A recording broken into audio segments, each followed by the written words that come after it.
Hey, what's up? This is Ace and welcome to part 2 of my Mugen character creation tutorial. For this tutorial, what you will need is Fighter Factory Classic, the sprites that you extracted from your sprite sheet from the previous video, and also you will need Mugen 1.0. And without any further ado, let's get started making your character. The first thing you want to do is check to see if all your sprites are in place, and then you want to go into Fighter Factory Classic. Once that opens up, you want to go to File, Open Templates, and Elect Byte Player. And then once you press that, you want to enter in these values on the definitions file. So where it says character name, write your character name and copy it, and then paste it where it says character name in the game. After that, put the date of the creation, which is, for me, it's different from you, depending on when you're making your character. Then where it says author name, just type in your name, or your alias, or whatever you want to do. I'm typing in Ace DBZ Mugen.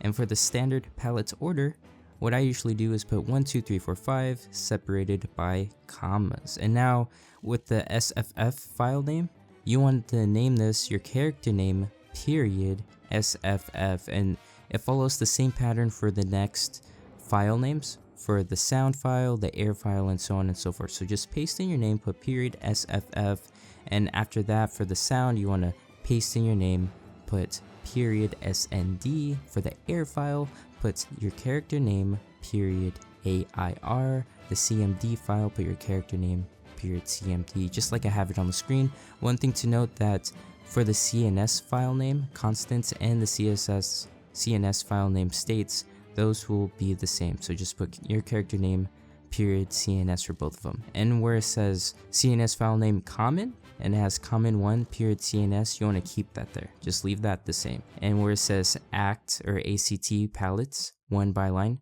you want to replace that player with your character name, so it looks like your character name, period ACT. Once all that is done, you want to click this Save All button, which is on the top right there, and you want to go to the desktop, create a new folder, and you want to name it after your character.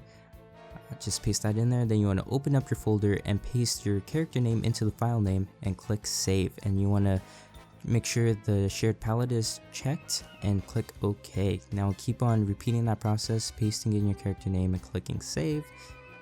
For the next boxes that are popping up, just keep pasting in that name and clicking Save.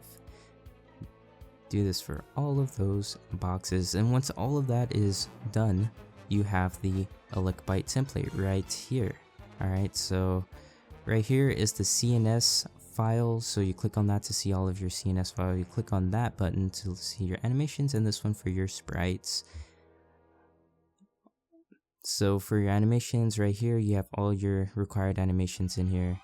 And for your CNS, this might look really complicated at first, but don't worry, in my series of videos I'll show you how all of that works.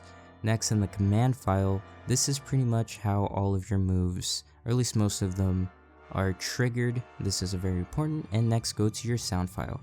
What I want you to do is click the new button, which is that blank page looking thing, then click Save As. And you want to make sure that you are inside of your character file and paste in your character name where it says file name and just click Save. Once you do that, go back to your sprite file and you'll notice the group 9000 image, that's your small portrait, and the 9001 image is your big portrait for your character. Just ignore those for right now, and you see all these blank sprites right here. What I want you to do is delete all of them, and how I go about doing this is I click that red X and hold down enter, and I just keep on clicking that red X until all of those are deleted. So one thing to know is that some people use these files as they just change these with sprites, the hurting sprites or whatever, for when the character gets damaged, and they put them in specific positions. The only character I've ever done that with is the Luffy character that I'm making right now. I don't usually do that. Anyways, after you do that, you want to click the palette button, click on the pink folder, go to desktop, and click on the folder where you have your sprites. You want to make sure that the files of type is Windows bitmap, and you want to find the sprites that best resembles all the colors in your character. So this one seems as though it has most of the colors that my character has. I'm gonna select it and click open. Once you do that, you want to click that blue box, which is optimize. You'll notice the boxes on palette 2 are the palette of the image you selected, and the boxes on palette 1 are the palette, that's the palette of your new palette that you're going to make for this character.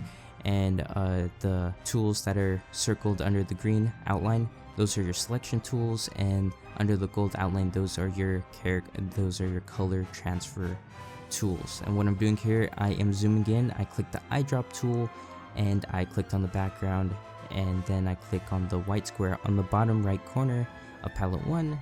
I just transfer the colors to the left to make that palette have the purple background. And once I do that, I select all the other colors on the right by holding Control and clicking on each individual color and transferring it to the left. And in order to transfer the colors, you want to make sure that the boxes are the same number of boxes are chosen on both sides, and you want to keep it pretty neat like how I'm doing it right now. To select more than one color at once, you want to hold down Control and just select whatever boxes you need. I'm looking at this palette right now and I noticed that I will need another image, so I selected another image so that I could get the most color out of this palette, so that I could have all these sprites looking pretty much the same.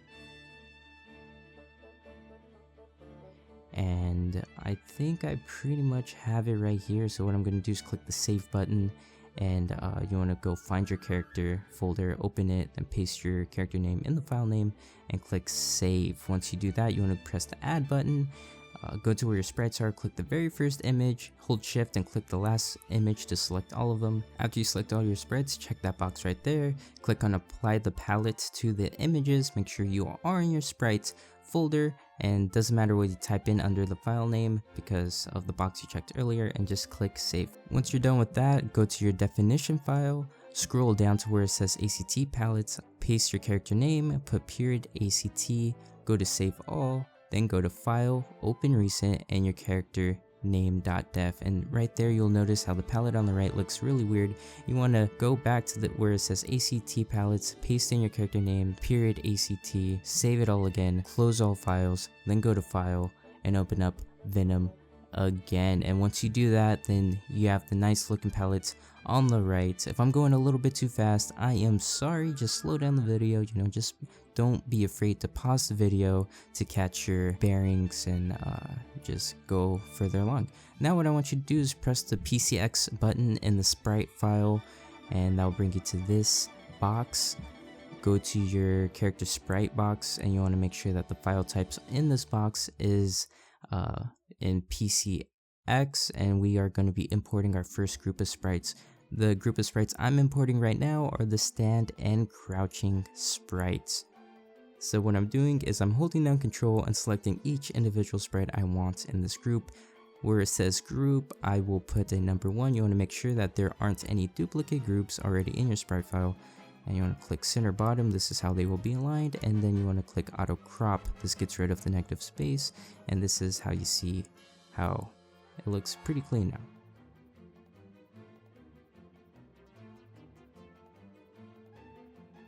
Now, what you need to do is set the position. What I did is zoom in. Usually I use the arrow keys to go down a couple times before positioning all of my characters, because it makes it look like the character is actually standing on the ground and not in the air. And this button right here, activate transparency, gets rid of the background color. You could also go to show guidelines and set up the guidelines so it's easier for you to position your other sprites. So without any further ado, you want to just position the rest of your sprites right here like I'm doing. You could click on the image, drag it to the spots in which you want it to be at, or you could also just use the arrow keys to maneuver that around.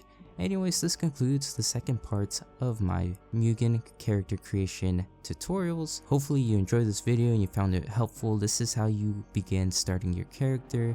Next time I'll show you how to turn your sprites into the animations you'll be using as you play your character or whatever. And I'll also show you a thing or two about collision boxes. Like I said before, I hope you enjoyed this video. If you did, then please leave a like, comment, and subscribe.